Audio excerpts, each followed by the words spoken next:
Listo. ¿Ya estamos? Sí. Bueno, pues buenos días. Buenos días en México, en Brasil, buenas tardes en Barcelona. Y pues estamos aquí en esta charla, es una charla, una mesa redonda, presentando un tema que nos interesó, platicando aisladamente entre nosotros, que es los roles femeninos y masculinos, lo que se ha visto de los roles femeninos y masculinos, teniendo en cuenta que es diferente en Europa que lo que es en América Latina, pero lo que se ha visto de los roles femeninos y masculinos en la pandemia y si vamos para adelante o vamos retrocediendo. O sea, estas personas que tengo aquí enfrente, que voy a leer sus currículums porque son personas muy preparadas y luego se me olvida, pero ellos estaban interesados en su terapia, dan terapias y en su terapia estaban interesados en qué está pasando con estos roles, qué es lo que ellos están notando en las terapias y decidimos hacer este live para como integrar los puntos de vista y como para discutir y como para enriquecer y para que las personas que nos vean también tengan como se pueda identificar, ¿no? Con alguno de los puntos de vista o enriquecer el que tiene. Bueno, lo que yo buscaba, porque entre ellos Eugenia Espinosa, Ataliba y Lucas, no se conocen, yo a Ataliba tampoco lo conocía, pero a Lucas y a Eugenia sí, pero se conocen a través de mí y yo buscaba nuestros puntos en común y lo que encontré, primero que nada, son personas buscadoras. Siempre han estado buscando como que los paradigmas que han tenido de chicos o desde que los paradigmas que les dimos los papás, porque yo soy la mamá de Eugenia, que ahorita la presento, se quedaban cortos y cómo ampliarlos y cómo enriquecerlos y cómo encontrar un lugar. Entonces, como que siento que la parte que los une es la de buscadores, también la parte que nos une a todos, porque yo también me considero una buscadora, es la de haber estado en trabajos con el maestro Claudio Naranjo, saber del enneagrama, del SAT. Entonces tenemos estos conocimientos en común que sirven para dar un enfoque más o menos parecido independientemente de los lugares, ¿no?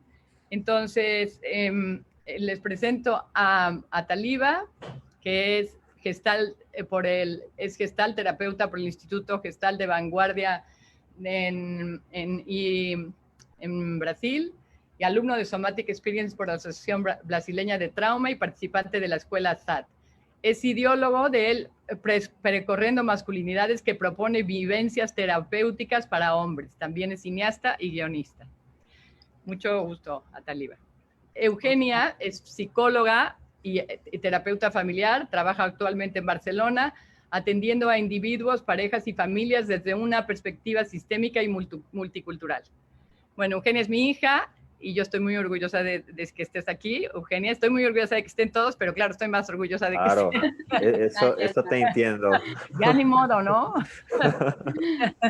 Y es una persona que yo soy testigo de ese camino de búsqueda, o sea, la veo, la siento, muchas veces ha sido un reto también para mí, pero me estoy muy orgullosa de ti, Eugenia, ya lo sabes, y me da mucho gusto que estés aquí y compartas con nosotros todo eso que tú sabes y que has hecho, ¿no?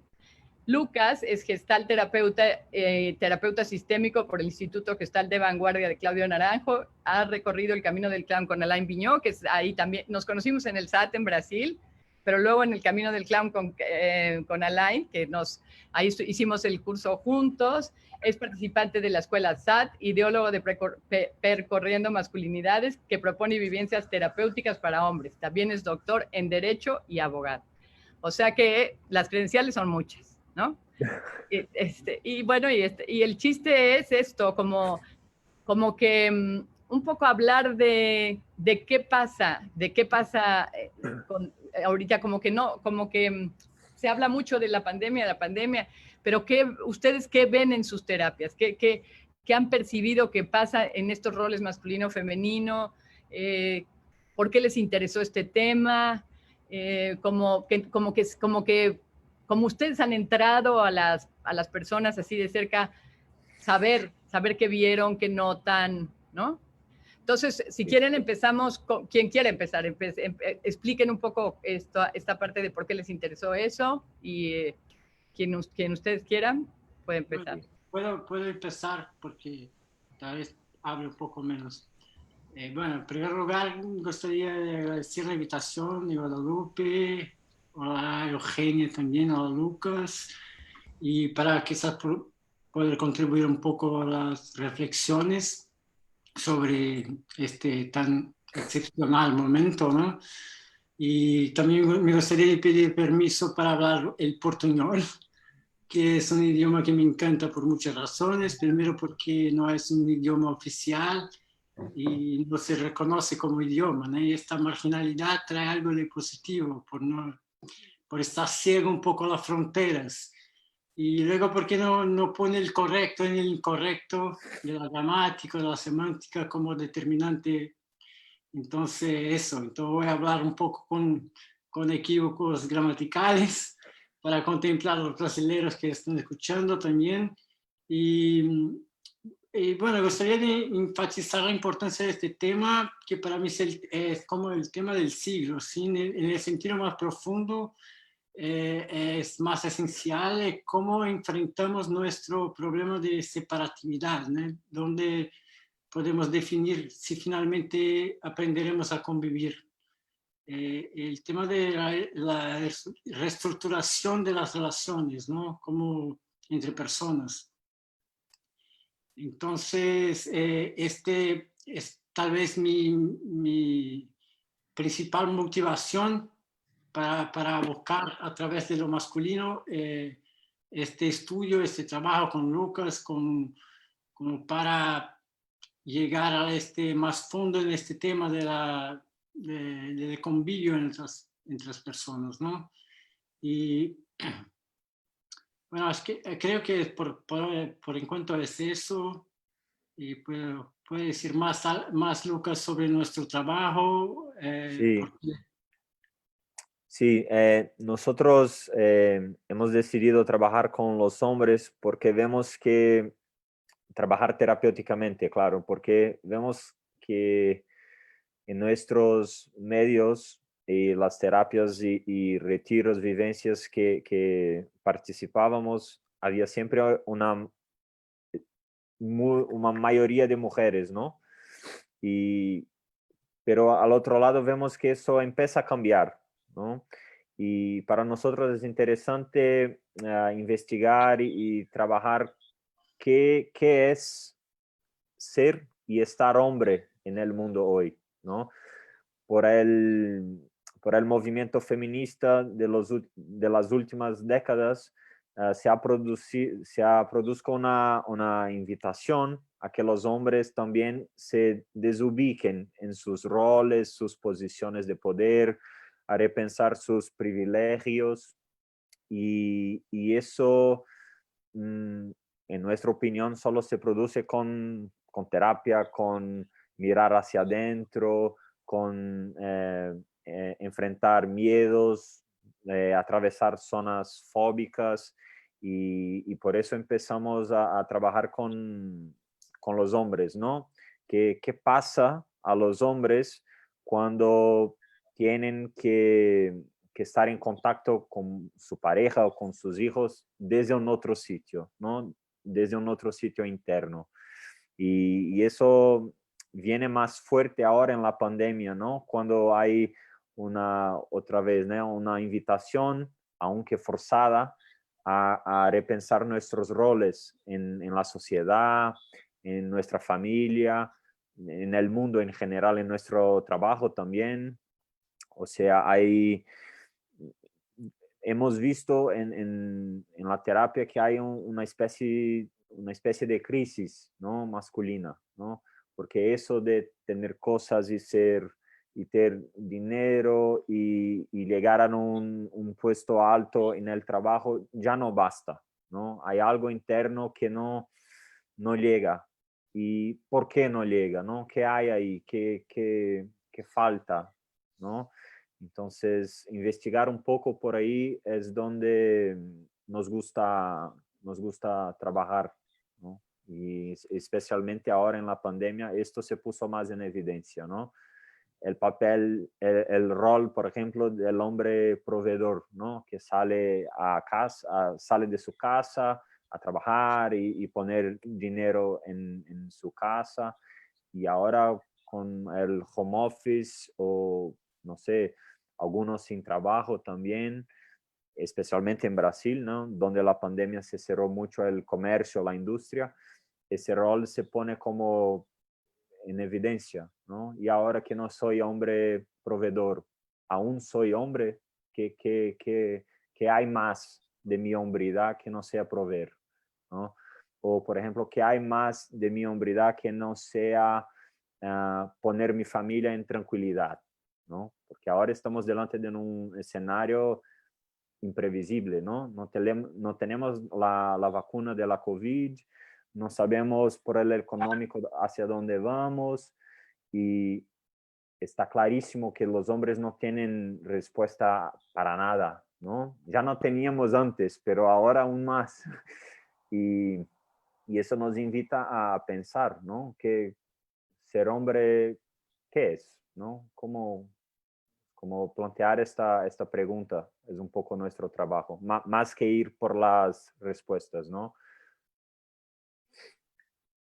Bueno, yo, mi interés por la feminidad o lo femenino y lo masculino, yo sé que a raíz de mi trabajo personal, ¿no? En lo que me di cuenta de muchas de las cosas que yo había entendido como que me tocaban en el mundo o que tenía que potenciar, o las limitaciones tenían que ver mucho también con lo colectivo que yo había introyectado, como decimos en terapia, ¿no? Como las normas que tú te pones en la relación contigo mismo, resulta que son normas que tú absorbiste de tu entorno.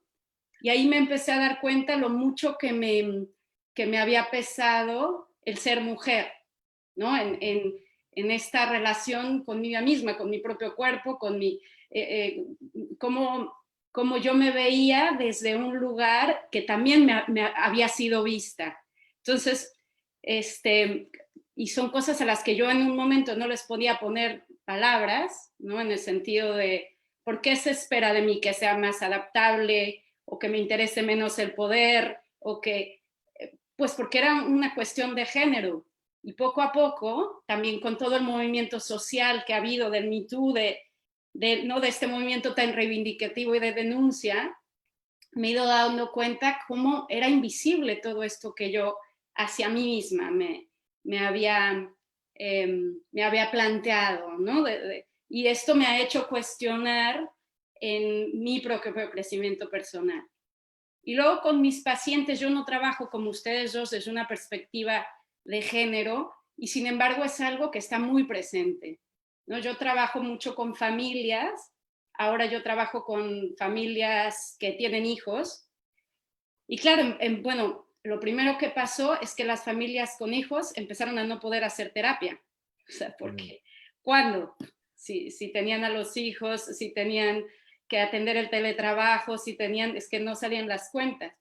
Y poco a poco las familias que han ido volviendo por una sobrecarga, hemos sido conscientes, bueno, yo trabajo con sistemas familiares que están insertos desde un sistema social más grande, ¿no? Y cómo este sistema sobrecarga a las familias con las que yo trabajo, sobrecarga en el sentido de cuidados, de trabajar, ¿no? Y han desaparecido ciertos apoyos, y eso ha puesto mucho en manifiesto, bueno, lo que dicen ustedes dos, ¿no? Esta exigencia hacia el hombre de proveer, de salir, y al mismo tiempo esta expectativa de la mujer de en momentos de crisis cuidar, ¿no? Cuidar hasta el punto de sacrificar muchísimos de los proyectos propios, de los proyectos profesionales, de los proyectos de los espacios personales. Por ejemplo, leí una encuesta que me pareció interesante, que los hombres estaban saliendo más al súper que las mujeres. Porque bueno, el hombre es como el que va y se enfrenta al peligro, Sí. Y las mujeres estaban quedando en casa, pero muchas veces las mujeres queremos salir al súper, porque era el único lugar al que se podía salir, ¿no? Entonces yo también quiero ir al súper y enfrentarme a la bacteria. Y digo, o sea, esto en un sentido o sea, es un pequeño ejemplo de algo que caemos en un automatismo en estos momentos de crisis, de división de roles muy tradicional, que muchas veces no va de acuerdo con las necesidades reales, ni de los hombres, ni de las mujeres, bueno, ni de los niños, ¿no? Entonces, para mí ha sido todo esto de cómo en momentos de crisis caemos en el automatismo y cómo los automatismos ponen en manifiesto expectativas y papeles ancestrales, como dicen, ¿no? En momentos de desesperación siempre te vuelves tu madre. Pues parece que está pasando eso. Sí, es Y como volver al básico, ¿no? Al Sí, básico más arcaico que hay en nosotros. sí, y ¿O parece que no? no lo podemos ni cuestionar porque está la vida en juego, ¿no? Hay algo muy de conservación en juego. Entonces no voy a cuestionar cuando mis hijos pueden morir, pero también hay que cuestionarnos eso. Sí, sí.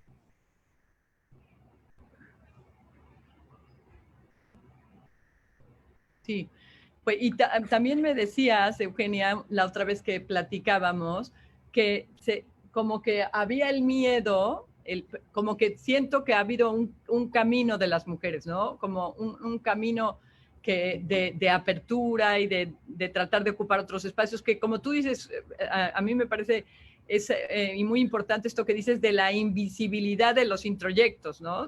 Porque nosotros también vivimos en esta sociedad que ni te das cuenta de todo esta parte machista que introyectas, ¿no? Pero a la hora que la vas viendo y que vas viendo, yo he aprendido muchísimo de ti, de la gente de tu alrededor, de cosas que yo ni me había cuestionado, ¿no? Pero entonces, a la hora cómo si esto si ustedes consideran que se está cerrando y regresando con esto de la pandemia, como se está regresando, o ese camino que se abrió sigue abriéndose y sigue vigente, o la gente como si regresas a lo básico que volvemos a empezar todo, o cómo. Pues en mi opinión, yo veo que los dos movimientos pueden pasar. Eso va a depender mucho de cada uno de nosotros y claro, del medio donde estamos inseridos, ¿no? En el contexto brasileño es muy distinto del contexto español y del mexicano también, entonces depende, ¿no? Y si las personas se quedan, por ejemplo, se están guionadas por el miedo o por la inseguridad, entonces por supuesto que van al básico, ¿no? Como Eugenia ha dicho, ¿no? Que van a los roles más fáciles o más conocidos, ¿no? No van a enfrentar las zonas fóbicas justo ahora, ¿no? Eso no es un poco de locura, sería, ¿no? Pero por otro lado, si uno ya tiene un camino interno y está con este tema de los roles y los cambios de género muy más presentes, aquí tenemos una oportunidad, en verdad, ¿no? De, bueno, si mi mujer también quiere ir al súper para estar en contacto con gente mínimamente que sea, que va, ¿no? Y yo me quedo en casa con los niños o yo me quedo en casa a hacer la comida y está bien, ¿no? Como hay una oportunidad para experimentaciones también, ¿no? ¿Qué me pasa si me quedo un día en casa y mi mujer es la que sale? ¿No? ¿Qué hay de tan agobiante que no puedo permitir que eso pase? ¿No? ¿Qué hay detrás de ahí? Entonces veo como una oportunidad también, ¿no? Pero claro, con el riesgo de que personas más acostumbradas al ordinario, al conocido, se pongan aún más enrijecidas, ¿no? Entonces hay un riesgo de retroceso, ¿no? Como ponemos en el título de nuestra mesa redonda hoy.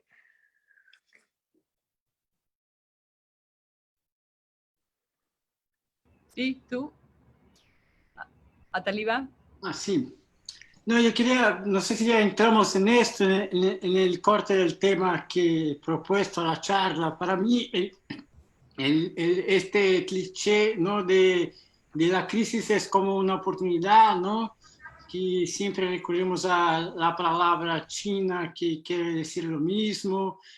Y yo entiendo, estoy viendo mucho en esto, en estos tiempos, bueno, la crisis puede ser una oportunidad, pero es que es cuestión del tiempo, de cómo hay un momento de abrazar el malestar, ¿no? Y eso es el punto, ¿no? Todos tenemos el malestar y si abrazamos el malestar, como ayer tuve la meditación de Claudio, ¿no? Que fue un poco sobre este tema de estar en el malestar y ver con ojos de madre.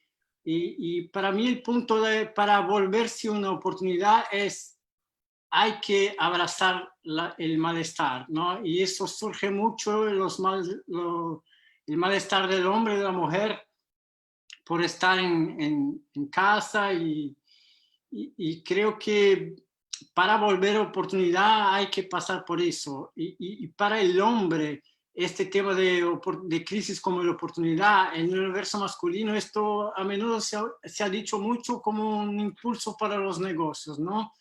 ¿Cuántas veces he escuchado que la economía crece en tiempos de crisis para aquellos que saben cómo vender soluciones? Para el hombre, de la crisis como oportunidad es mucho.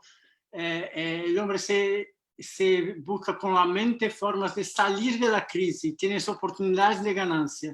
Y creo que en este momento es el revés, ¿no? La oportunidad se hace cuando estamos todos juntos, confinados en el malestar. Para mí, solo hay oportunidad si podemos atravesar este punto. Bueno, yo veo una polarización en cuanto al tema de las mujeres, en el sentido de, en los medios de comunicación se ha hablado mucho de liderazgo femenino, ¿no? De cómo Angela Merkel, de cómo la presidenta de Nueva Zelanda, de cómo diferentes mujeres líderes han gestionado muy bien esta pandemia y cómo han comunicado a la población, ¿no? Un estilo de comunicación más suave, menos en esta lenguaje bélico que se ha usado, ¿no? Eso de vamos a la guerra, estas mujeres han usado, parece un lenguaje un tanto distinto, y bueno, entonces yo he oído por un lado reconocimiento a las mujeres líderes y sus competencias, y por otro lado hay estadísticas alarmantes de cosas que están pasando con las mujeres, ¿no? Por ejemplo, estaba viendo yo que la red de refugios de apoyo en México ha recibido un 80% más de pedidos de ayuda de mujeres maltratadas. Luego, está creciendo la violencia de género, está creciendo la violencia hacia los niños también. Y con respecto al trabajo, 60% de las mujeres en México trabajan en el sector informal, ¿no? Que son profesiones y sectores que están feminizados, que se dice. Entonces, por un lado está el sector informal, que no están, pues que no llegan ayudas, y por otro lado están, aquí en España, por ejemplo, cuando se está hablando de este empuje tan grande que se le está haciendo al turismo de cara al verano, también ahí son trabajos que la mujer está sobre representada, ¿no? En el sector de comercio, en el sector turismo y en el sector servicios. Entonces, hay una realidad que estas mujeres que tienen que salir a trabajar, que tienen hijos, es que las cuentas no salen, no están siendo apoyadas. O sea, que los abuelos se retiran porque no los puedes contagiar. Entonces, hay una precarización del trabajo de la mujer, o sea, que está pasando ahora. ¿no? Que las condiciones son muchos peores en sectores que la mujer está más representada. Y luego también veía en los sectores que tienen que ver con sanitarios, que aquí se le ha dado también tanto bombo, digamos, a estas enfermeras heroínas, el 84% son mujeres. En psicología el 82%, en farmacia el 72% y en medicina el 51%. ¿Por qué doy estas estadísticas? Porque son mujeres que han estado muy al frente de la pandemia, con unos sueldos muy bajos, con unos apoyos muy bajos en el cuidado de niños y que esto está pasando factura. Entonces, yo creo que tiene que haber una denuncia social fuerte y contundente de no necesitamos que pinten a las enfermeras con capa, sino que se necesita que a las enfermeras les paguen bien y les cuiden a los niños.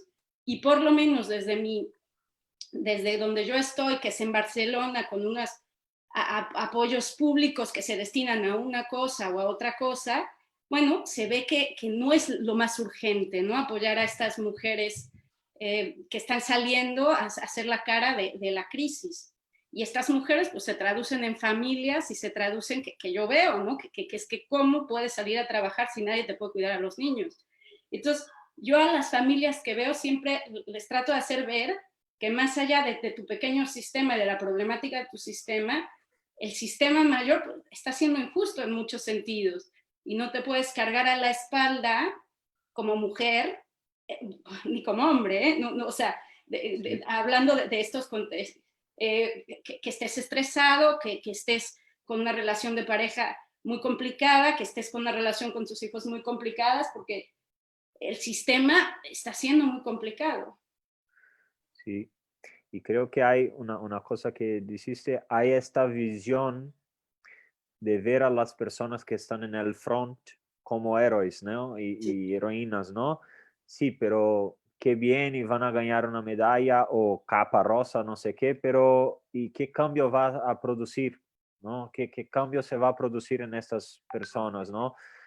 Sea en términos de mejor sueldo, sea en términos de mejor condiciones de trabajo, no sé, pero es como hay un llamado a que las personas se esfuercen, sea lo que sea, ¿no? Sí, Pero sí. eso hay costo, ¿no? La factura llega, ¿no? Como dijiste. Entonces, hay también una oportunidad de repensar relaciones de trabajo y condiciones de trabajo y todo eso, pero no sé si verdaderamente estamos yendo por ahí. Honestamente, no sé. No, yo tampoco. Sí. Sí. Me Y to- una, me o- to- un- Bien, fala. sí, no, una otra cosa pequeña, con el tema de la violencia doméstica, ¿no? Aquí en Brasil se está produciendo una otra cosa, es que los números de las denuncias cayeron absurdamente. Mm. ¿Y por qué? Porque las mujeres están en casa con sus agresores y no tienen condiciones de llamar al teléfono o pinchar en internet algo y comunicar, ¿no? Entonces es un número que para nosotros muy asustador, ¿no? Porque eso no quiere decir que no hay más violencia doméstica, sino que quizá hay más violencia doméstica y menos comunicación, menos reportes de eso. Eso es muy preocupante, ¿no? A Taliba tiene unos datos y hablábamos de eso, ¿no? Que el número, por ejemplo, de compras de alcohol, por ejemplo, si aumentó mucho, ¿no? Y bueno, eso en Brasil puede que sea un mayor número de personas alcoholizadas en su casa y ahí con mayor tendencia a cometer actos violentos, ¿no? Y las personas violentadas, en su mayoría mujeres, no tienen los medios para llamar a socorro, ¿no? Sí. Sí. Me tocó, ¿quiere hablar Guadalupe? No, tú. No, me tocó que Eugenia dijo primero sobre la metáfora de guerra, ¿no? De las líderes mujeres no hablan tanto de eso, y como nosotros estamos un poco adictos a las narrativas bélicas, narrativas de guerra. Entonces solo sabemos decir la guerra contra el virus, y siempre usamos esta narrativa de guerra para todo, para deportes, para todo, siempre somos adictos a eso, ¿no? Y creo que estamos viviendo un tiempo, a mí no me toca hablar del virus como una guerra contra él, a mí me toca algo mayor, y esta narrativa de guerra bélica es muy patriarcal, ¿no? Para mí es esencia del patriarcado, y cuando digo que para mí es el tema del siglo, es el fin de las narrativas, ¿no? Y tenemos que crear otras, y para mí empieza por hablar de otra manera respecto a lo que estamos viviendo, y no como una guerra. Ese es un punto, ¿no? que me toca mucho, de las narrativas, del fin de las narrativas, y cómo las narrativas fueron construidas por el patriarcado, por el hombre, y cómo tenemos que cambiar eso. Y respecto a que Lucas y tú también has dicho sobre la violencia doméstica, me toca también decir que eso es muy cuando hombres están confinados, ¿no? Es como no pueden huir de sus sombras, de sus fantasmas. Sí. Y creo que siempre la mujer y los niños son... Nosotros hombres aprendimos a esconder nuestros niños y nuestro femenino. Pues como para ser hombre no puedes mostrar tu femenino y tu niño, tu fragilidad. Y cuando estamos en casa, no podemos salir, están allí los niños y las mujeres, y creo que proyectamos. Yo estoy hablando en primera persona, pero solo como retórica, ¿no? Pero proyectamos en las mujeres y esta sombra que no queremos ver, y esto se vuelve más grave en esta pandemia, porque normalmente el hombre sale mucho, como dijiste, ¿no? Por eso sale para hacer el súper, porque siempre el hombre, el hogar del hombre no es en la calle, ¿no? No es en la casa, en la calle. Entonces creo que es muy preocupante, pero algo que puede ser más hablado, y creo que también por eso es oportuno, es una oportunidad para ver más cosas así. A mí también se me hizo interesante, hablando de esto de oportunidades, ¿no? Que dice que todas las profesiones feminizadas tenían un menor prestigio y reconocimiento social, han sido de las que han resultado esenciales en la pandemia, ¿no? Las cajeras en los súperes, que son muy feminizadas, las enfermeras, las cuidadoras de mayores. Entonces, en ese sentido sí que lo veo como una oportunidad social de como, ya que vimos lo esencial que resulta este trabajo como sociedad, y me incluyo que son trabajos invisibilizados, pues ¿en qué se puede traducir esta manera diferente de percibir al otro, ¿no? Ya que vi lo esencial que resulta para transitar esta dificultad, como decía Sataliva, que se trata como de transitar este obstáculo, pues eso en qué se puede traducir en términos de unas mejores condiciones para las mujeres y los hombres en general, ¿no? No solo para las mujeres, sino para otro tipo de sociedad. Claro. Pero parte de ahí, ¿no, Eugenia? Yo estaba, ahorita que te estaba oyendo, o sea, también hay una devaloración social de ese tipo de trabajos, las enfermeras, las cajeras, o sea, como que parte también de darnos cuenta de la esencialidad como sociedad también, ¿no? Como de lo que, como lo que ha estado en juego ahorita en la pandemia ha sido muchos de esos trabajos que finalmente no tomábamos en cuenta. Parece que también, por lo menos mi mente valora estos trabajos impuestos por el patriarcado, ¿no? Los que brillan o los que ganan dinero o los que, no sé, ¿no? Como la otra parte que sostiene todo eso no está valorada, ¿no? No está tomada en cuenta tampoco. Tengo aquí preguntas, si quieren que se las haga o quieren ustedes, Sí. ¿qué quieren? Miren, Sí, aquí dice puede ser. Elena Núñez Rojas, la violencia familiar ha aumentado horriblemente, pero en México no hay apoyo para nadie. El tema de las guarderías ha sido uno de los mayores problemas a nivel mundial. ¿Qué opinan ustedes de...? No, que sí, que es indiscutible, ha sido, pues han desaparecido las guarderías, todo el cuidado que en México pues ha sido es más precario, ¿no? Como en el resto de Latinoamérica, la educación pública no ha estado tan apoyada y aquí sí, pero tanto en México como aquí ha desaparecido. O sea, sí es algo interesante a plantearnos como sociedad, ¿no? ¿Cómo es que en este momento tan crítico no hay ayuda para los niños? Y te digo, para estas mujeres que salen al frente día a día pues, para ganarse la vida y para salvar vidas también. Entonces, sí, yo creo que es una de las cosas peores que han pasado, que han sido peores. No sé cómo lo ves tú, Lucas y Natalie. Sí, sí, aquí también, o sea, íbamos por un camino donde el feminicidio pasó a ser considerado crimen y creció el número de juzgados en esta materia, ¿no? De la violencia familiar y también con la guardería de los niños y cuidar por los niños, todo eso. Y de pronto viene la pandemia y eso se pone en suspenso, ¿no? Porque ahora los datos no llegan, ¿no? La cosa sigue pasando, eso lo tenemos cierto, pero los datos no llegan más, ¿no? Y eso es bastante preocupante, ¿no?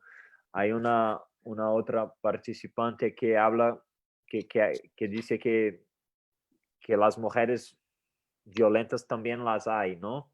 Y yo estoy de acuerdo con eso, que sí, pero si una mujer es violenta, o el hombre se pone violento también y se lo matan los dos, o se pone el hombre en el rol vulnerable o el que sufrió la violencia y qué, y dónde va el hombre vulnerable, ¿no? Es como la sociedad no ofrece soporte a hombres vulnerables, ¿no? Hombres, eso no es un rol posible para los hombres, ¿no? Entonces, eh, creo que en términos de sociedad y de desarrollo civilizatorio, aún tenemos que caminar mucho para que la sociedad como un todo y nuestras instituciones principalmente acepten que hay, por ejemplo, abusos sexuales contra hombres y que eso es un problemazo, que hay violencia doméstica contra los hombres también y que también es un problema, pero no veo, o sea, hombres que son víctimas de violencia doméstica, no los veo tanto. Creo que no tienen la confianza o la seguridad de salir y buscar sus derechos o no sé. Sí. Pero Yo que tengo poca hay, ¿no? experiencia con hombres víctimas de violencia, no que no los haya, pero yo personalmente no tengo mucha experiencia.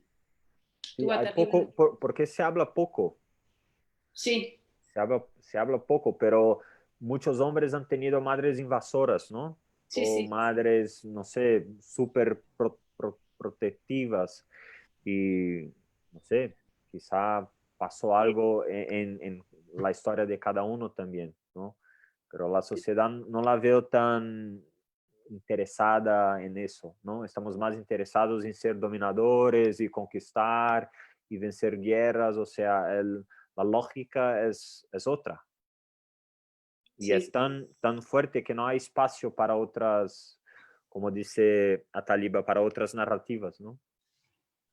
Sí, lo que pasa es que vimos cuando encontramos, por ejemplo, en atendimientos, hombres que fueron molestados. Lo que pasa es para el hombre no es, como Lucas ha dicho, no es común que hable sobre eso, entonces es más común que la violencia sea transmitida, ¿no? Que eso cuando el niño sufre, su herida hay que ser proyectada en el otro. No hay como hablar sobre eso, ¿no? Entonces, creo para mí es un problema que como cíclico y la pandemia también es una oportunidad, pero no veo tanto como, no, a no ser con la terapia, más terapia. Sí. Mi siguiente pregunta sería, ¿cuál es el papel de la terapia en este tiempo? O sea, claro que en casos particulares el papel es diferente, pero ¿cuál sería el papel de la terapia en estos momentos? Sostener, porque, por ejemplo, si ya estás encerrado con alguien y estás teniendo momentos de violencia, ¿cómo? O sea, ¿cuál sería el papel de la terapia? ¿Qué haces? ¿Cómo ayudas? ¿Cuál sería la...? Bueno, yo personalmente lo que veo, lo que es ayudar a transitar, ¿no? Ayudar a transitar este obstáculo, porque obstáculos va a haber mucho, pero de una manera un poco diferente a como lo hace siempre. Y cuando digo diferente, es que genere un poco menos de sufrimiento a ti y al otro, ¿no? Si el automatismo es echarme todo a la espalda, bueno, buscar tener, aunque no sea perfecto y aunque no sea lo ideal, buscar tener momentos en los que descanso. Si mi automatismo es entrar en desesperación y gritarles a los niños, bueno, poder como darte un poco de espacio para poder sostener esta necesidad y ver cómo la gestionas. Yo con mis pacientes ha sido mucho ayudarlos a transitar de una manera en que se sientan ellos más sostenidos por mí y por otro lado, como de fomentar el autosostén en esta, sin negar. Y bueno, hemos hecho bastantes también ejercicios corporales, porque cuando alguien te dice que no puedes hacer algo, hay una energía somática que se te congela. Entonces, ¿cómo poder gestionar estas imposiciones y esto sin necesidad de esperar a que acabe? O sea, porque si no estamos en el día que acabe, entonces voy a poder cuidarme. Y el día que acabe, entonces voy a poder hacer esto. Pues, ¿cómo? Sin esperar a que acabe, tú puedes ir autocuidándote, puedes ir que, claro, como me dices mi supervisor que me gusta, que ya llegó Pacos con las rebajas, ¿no? Que no va a ser perfecto, que no va a ser lo que tú querías hacer fuera de la pandemia, pero puede ser bueno. Y eso a mí en la terapia y en lo personal me ha ayudado mucho. Para ustedes, para ti, Lucas, para ti, Ataliba, ¿cuál ha sido tu papel con tus pacientes en estos momentos? Sí, para mí con los hombres, yo atiendo pacientes hombres ahora y nos cuesta entrar en el sencillo, que es simplemente hablar, o sea, ¿qué te está pasando? ¿No? Como, y claro, que no sea un hablar sobre, ¿no? Un acercadeísmo de que la pandemia y no sé qué, pero ¿qué te está pasando ahora, ¿no? Internamente. Y eso ya es mucho para muchos hombres, ¿no? Que me cuesta, no sé, me siento impotente, ¿no? Me cuesta mirar a mis niños y no ofrecerles seguridad. Eso ya es mucho, ya se mueve mucho. Entonces, la palabra que Eugenia utilizó de transitar para mí es muy llena de valor, ¿no? Hay otro también como acompañar, ¿no? Esto de estoy aquí, te oigo, te escucho, ¿no? Y verdaderamente, si yo creo que si uno hace eso muy bien, no, no hace falta hacer más, como escuchar, te escucho, sí, sí que duele, sí que es difícil, estoy como que se produzca un espacio de seguridad en las sesiones individuales donde uno pueda hablar del terror que se está viviendo internamente. Porque si nos damos cuenta, o sea, si paramos un poco, es un terror lo que estamos viviendo, ¿no? Y no es que luego va a pasar o no es nada, estoy en la seguridad de mi casa, no, no tenemos la puerta de emergencia, aún no se mostró. O sea, y, y, y si nos quedamos más meses en este nuevo normal, creo que se va a producir un cambio quizás sin vuelta, ¿no? Y eso ya es mucho, ya es muy estresante estar con eso, ¿no? Entonces, como ayuda también poner no, pero ayudar al paciente a estar en contacto con eso. Y además hay un segundo movimiento que a mí me gusta hacer cuando hay espacio en la terapia, que es de sacar el dogma de la productividad, de ser útil. O sea, las personas están en sus casas y con todo esto estrés de la pandemia y aún así quieren producir a tope, ¿no? Como hacer más, hacer mejor y ser útiles y se viene como una pereza o un cansancio porque la situación en sí misma ya es estresante, ya es cansativa, no lo permiten, no tienen que ser útil y producir. O sea, hay un introyecto capitalista productivo muy fuerte y sostener eso en la pandemia, no sé, para mí es una puerta para enfermedades, ¿no? Y como en las sesiones individuales también hay espacio para que está todo bien, que no sea tan productivo ahora. O sea, eso también es posible. Eso también también hay un espacio para ser inútil un poco. O sea, que hay mucha, por los hombres por lo menos, y creo que las mujeres igual, hay esta fuerza, este impulso a producir, lo que sea producir cuidado de los niños, sea producir dinero, pero hay eso de hacer más. Y al momento ahora, nosotros en nuestras casas, es una invitación también a intentar por lo menos hacer menos. Sí. No, a mí, sí, claro, para mí terapia en este momento es fundamental por todo eso que han dicho y a mí me toca hablar un poco y preguntar después a ustedes sobre cuáles son los desafíos. Para mí ha sido un aprendizaje respecto al atendimiento remoto, a distancia, y creo que eso puede ser algo como muy fértil, así como algo, además de que han dicho de acompañar, ayudar a la travesía, ayudar a entrar en contacto, también como mostrar cómo podemos estar más en contacto, aunque sea por intermedio de una computadora.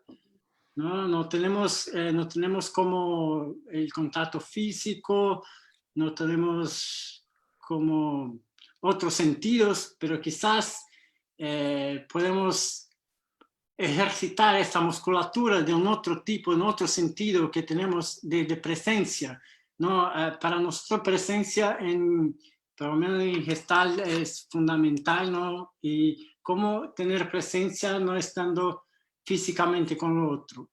Y creo que eso de acompañar, estar, como Lucas ha dicho, de escuchar solo, por ejemplo, pero acompañar, estar en contacto visual, ojos, puede ser algo también para que las personas puedan hacer no solo en terapia, pero yo estoy viendo mucho movimiento de las personas en contacto con otras, quizás más que antes en la pandemia, por necesidad, ¿no? Y cómo ejercitar este contacto, cómo estar, por ejemplo, ejercitar, quedarse por un minuto mirando los ojos, ¿qué pasa?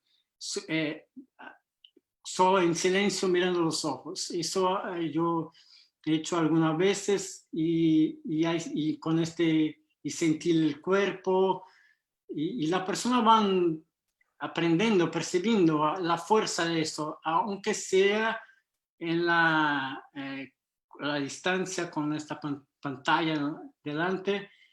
Creo que es posible aprender un otro tipo de contacto, ¿no? Ejercitar un otro tipo de presencia y que eso empieza con la terapia, pero puede pasar también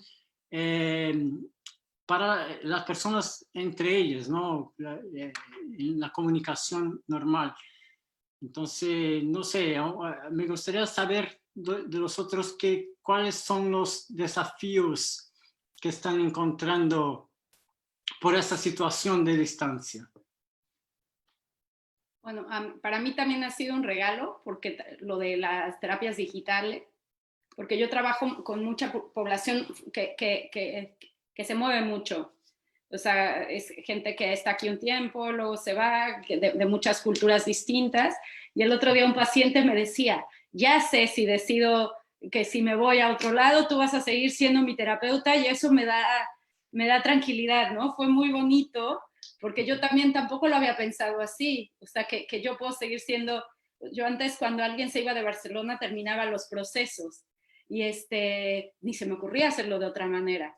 Y ahora saber que por lo menos puedo acompañar, puede ser en el tránsito hacia otro país y luego la persona se decide vincular con un terapeuta presencial, porque también creo que aporta lo presencial, pero en ese sentido estoy contigo, Ataliba, que ha sido un regalo el poder seguir procesos por más tiempo y que lo geográfico no sea lo que limita, ¿no? Me han contactado, aparte a raíz de la pandemia, pacientes que tengo en otros lugares que ya habíamos cerrado el proceso y me dijeron, bueno, pues ya que estamos aquí, ¿no? Como todos online, yo preferiría que seas tú. Entonces tengo procesos que han iniciado online.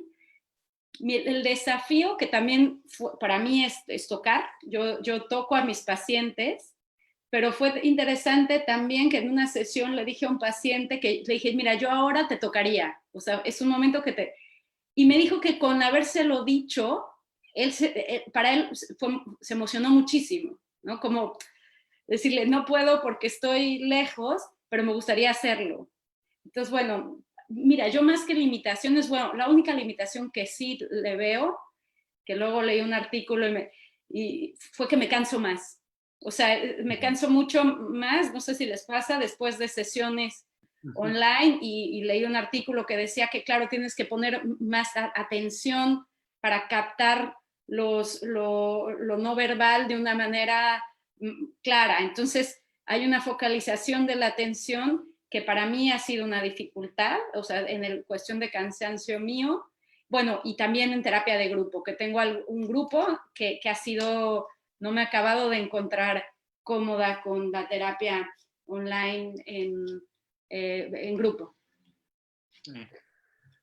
Sí, para mí, mientras hablaban, me venía eso, ¿no? Si las sesiones online no serían el nuevo normal, quizá este encuentro de ahora entre nosotros no pasaría, ¿no? Claro. O sea, si fuéramos a esperar que yo esté en México con Lupe y que Eugenia fuera a visitar para ahí sí hacer una charla, ¿cuándo iba a pasar eso, no? Entonces, con la pandemia y el isolamiento social, eso se tornó normal en el sentido de posible y esperado, ¿no? Y que personas se conectan desde donde están y están con nosotros. Entonces yo veo eso como un éxito, ¿no? Colateral de la pandemia, porque ahora podemos podemos estar juntos y eso no es raro, no es algo como difícil o, en fin.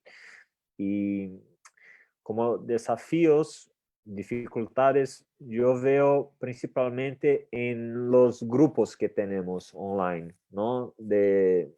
Para trabajar las masculinidades con los hombres, ¿no? Porque es muy fácil como no estar, ¿no? Como estoy aquí, les oigo, pero de pronto ya no estoy y empiezo, no sé, a fumar o me voy por el agua o hacer una comida, vuelvo, o sea, la capacidad de concentración es más difícil, ¿no?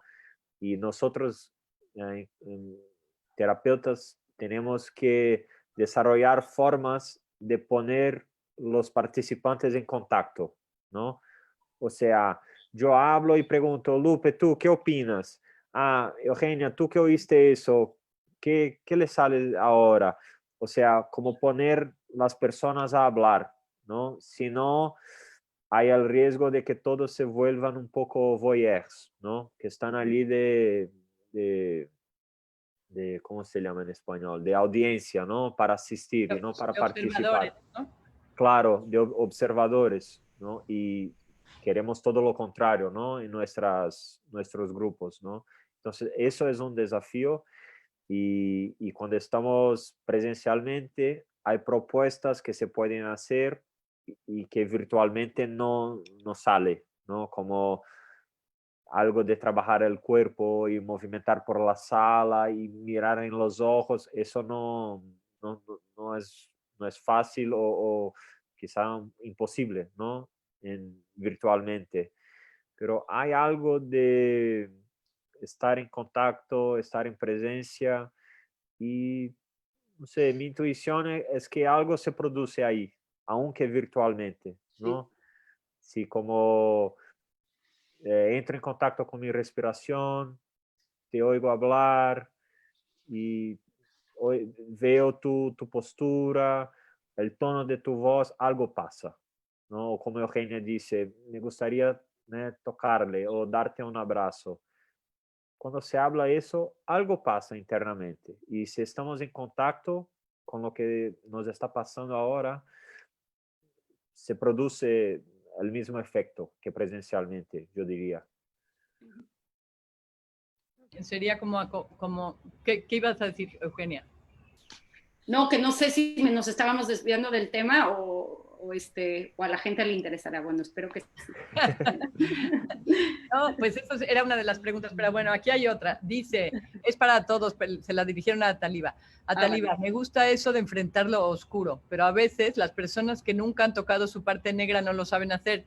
Es vergonzoso. ¿Qué mensaje enviar a las familias, a los papás en casa o a las mamás, a las personas que no han tocado como esa parte, que siempre tienen puesto como la culpa Proyectada, fuera? ¿no? Uh-huh. ¿Para qué mensaje? Para los padres, especialmente para los hombres. Sí, yo creo, no sé si padres y madres, no sé, porque también las mujeres proyectamos mucho en los Hijo. papás, ¿no? Sí, sí, yo estaba pensando en algo como poder, yo creo que es una oportunidad, la pandemia es una oportunidad también a la alteridad, no sé si dicen en castellano alteridad, pero se poner en el lugar del otro y eso algo que pues, se puede practicar. Entonces, no sé si es un mensaje, pero cómo hacer las cosas que, por ejemplo, cambiar los roles, como un juego, no sé, no un mensaje muy grandioso, pero yo pienso eso, ¿por qué no pensar en cambiar roles con los niños y con las mujeres? ¿Qué serían con un juego, ¿no? ¿Qué sería un rol de una mujer?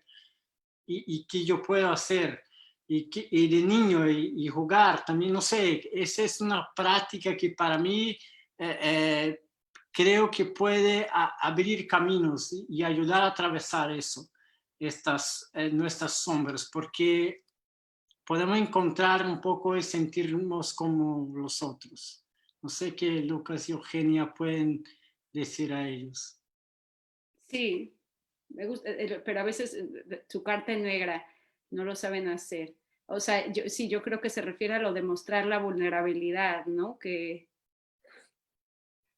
bueno, a mí me venía como con ternura. Yo creo que la ternura en ese sentido también ante la propia torpeza ayuda mucho, ¿no? Y ante la torpeza del otro. Puede, no ante la exigencia de mostrar mi parte oscura, sino ante, pues, ante lo que expresa el otro con su dificultad, pues yo creo que la ternura salva mucho las familias. Sí. Sí, para los más racionales, por así decir, a mí me gusta plantear la pregunta, ¿qué ventajas sacas cuando te pones así o asá? ¿No? ¿Qué ventajas? ¿Qué obtienes si no sacas tu vulnerabilidad? ¿Qué ganancia hay ahí? ¿No? Y también, ¿qué pierdes? Creo que son dos preguntas muy, muy valiosas y que da mucho, mucho que pensar, ¿no? Porque, yo no, a veces me contesta, ¿no? En las sesiones individuales, no, no veo ventaja. No, sí que ves, si no, no lo harías, ¿no? Entonces, ¿qué ventaja hay? Y eso ya es un paso, ¿no? No, no tengo que ser confrontado, por ejemplo, es una ventaja, ¿no?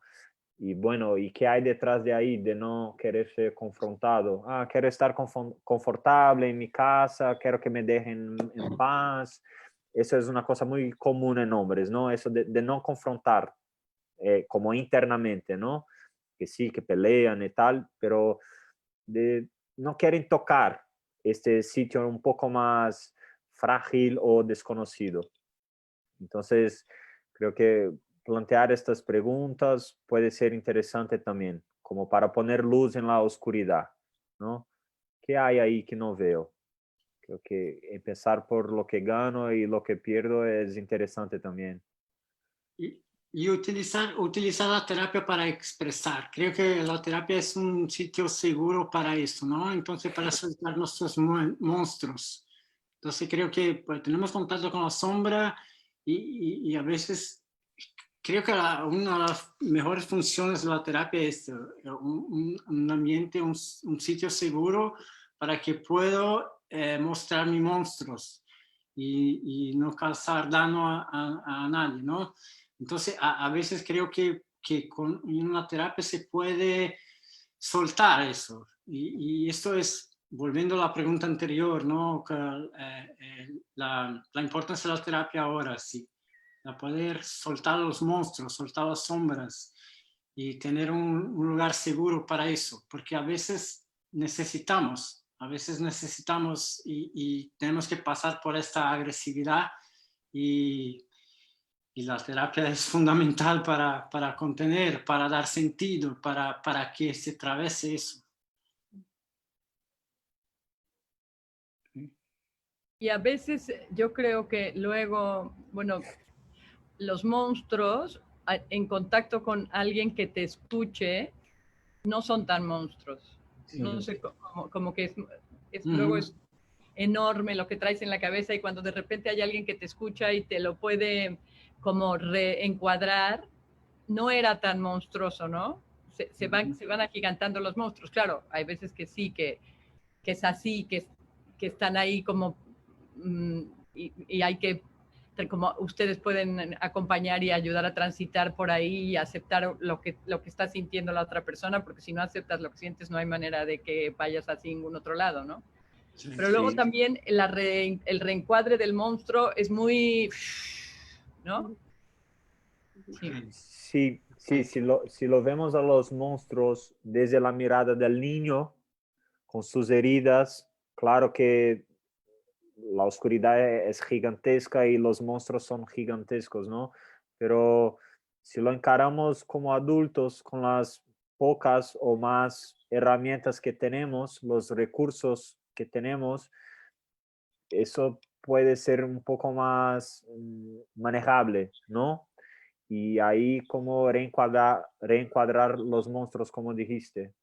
Creo que toca esto de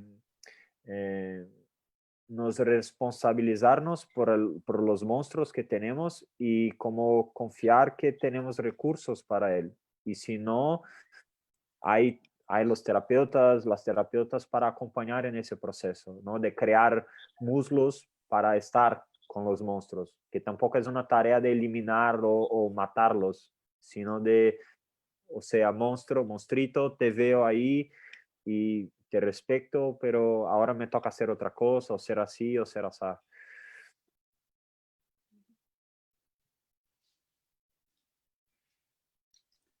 No, no se te oye más. No, me quito el micrófono para tener no hacerles un ruideral y se me olvida. Pero como algo, no sé, ¿cómo les diría yo? Algo que como el otro día, cuando terminamos la conferencia con Alain, dijo una frase que a mí me pareció increíble y que me sirvió muchísimo, que era que si se paró el mundo por miedo a la muerte, que tenemos que poder lograr cualquier sueño que tengamos por amor a la vida. O sea, como el que nadie nos dice ahora, no, eso que quieres no, porque no es posible, porque ya todo es posible, ya vimos que se puede hacer lo que sea. O sea, se para el mundo y se para, ¿no? Y lo imposible se vuelve posible.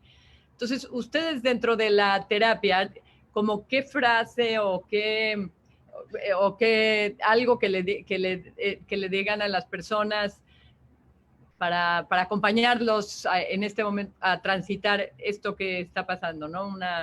Claro, no es su personal, pero algo que quede para ellos, ¿no? Para las personas.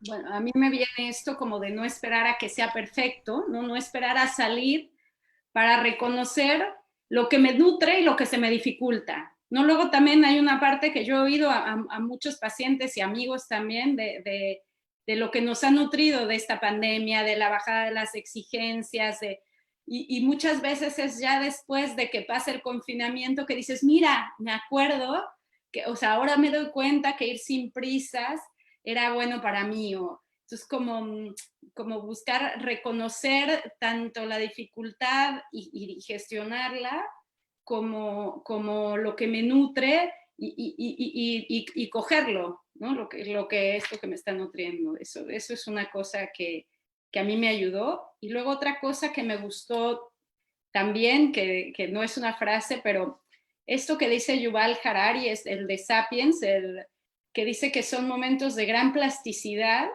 Este es un momento de mucha plasticidad a nivel legal, a nivel psicológico, y que las decisiones que se tomen ahora, en un año ya va a ser muy tarde para revisarlas. O sea, como que ser muy conscientes de a dónde se están destinando los recursos a nivel social y también a nivel familiar y a nivel personal, ¿no? ¿A dónde estoy poniendo mi energía? Y como hacerlo lo mayor conscientemente posible. Estas son las dos cosas que a mí me...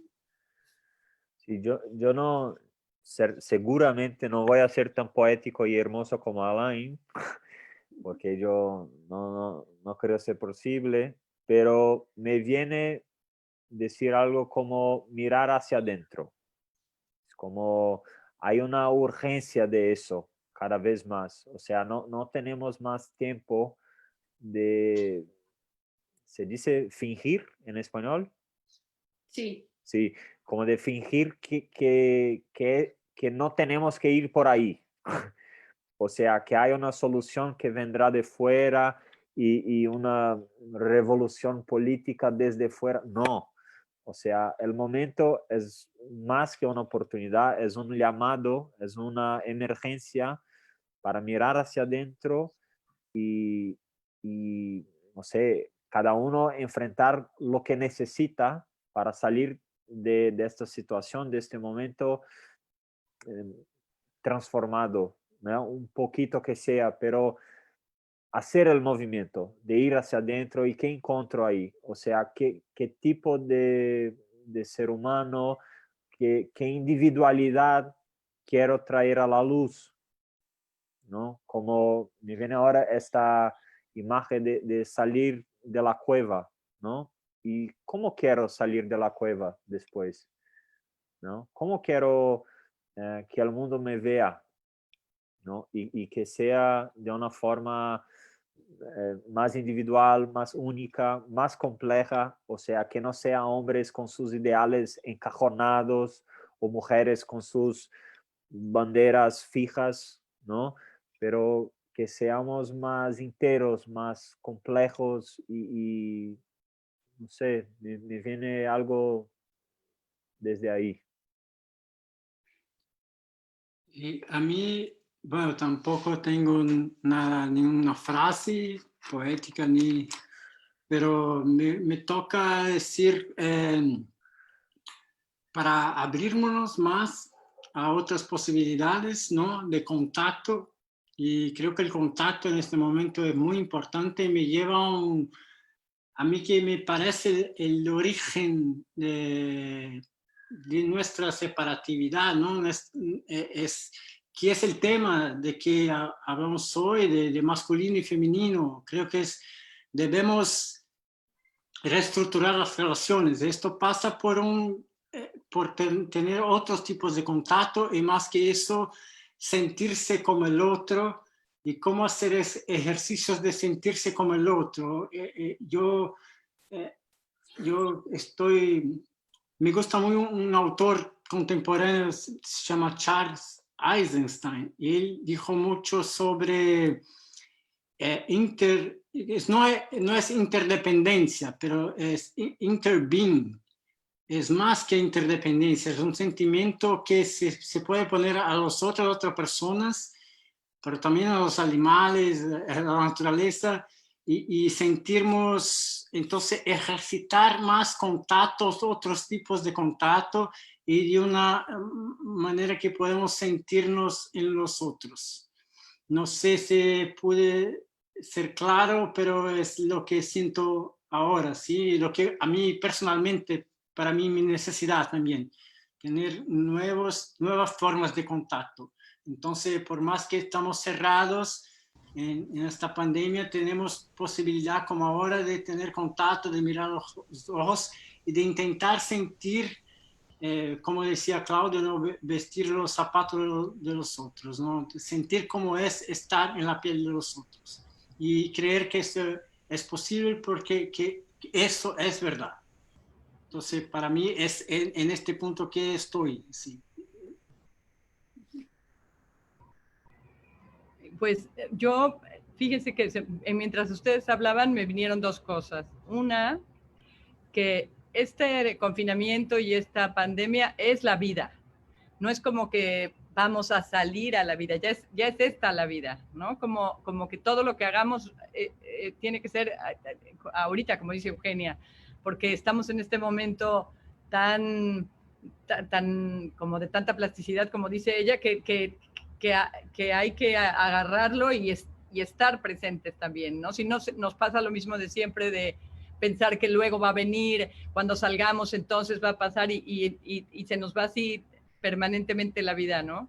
Y otra cosa, que mientras tú hablabas, Ataliba, de los juegos, para las familias que están en su casa con sus hijos, yo hace como, no me acuerdo cuándo, como 2 o 3 años, fui a un encuentro de familias que organiza Gracia y había un ejercicio en el que los niños disfrazaban a los papás. Y entonces, haz de cuenta que ellos disfrazaban a los papás y ponían un guión y salía todo lo que pasa en la familia. O sea, el mismo niño ponía el disfraz con 4 cosas y luego ponía el guión de qué es lo que pasaba en el cuento y el papel que el niño le daba a la mamá, al papá, a él mismo, salía perfectamente lo que pasaba en la familia. Y es un juego y te pones en zapatos de otros y también ellos se pueden disfrazar de los papás y los papás de los hijos y ver cómo te tratan, qué pasa. O sea, como que jugar también, ¿no? Jugar. Sí, perfecto. Y a mí me parece bien eso. Sí. Sí. Entonces, ¿alguna otra cosa que tengan que decir, que agregar, que recomendar?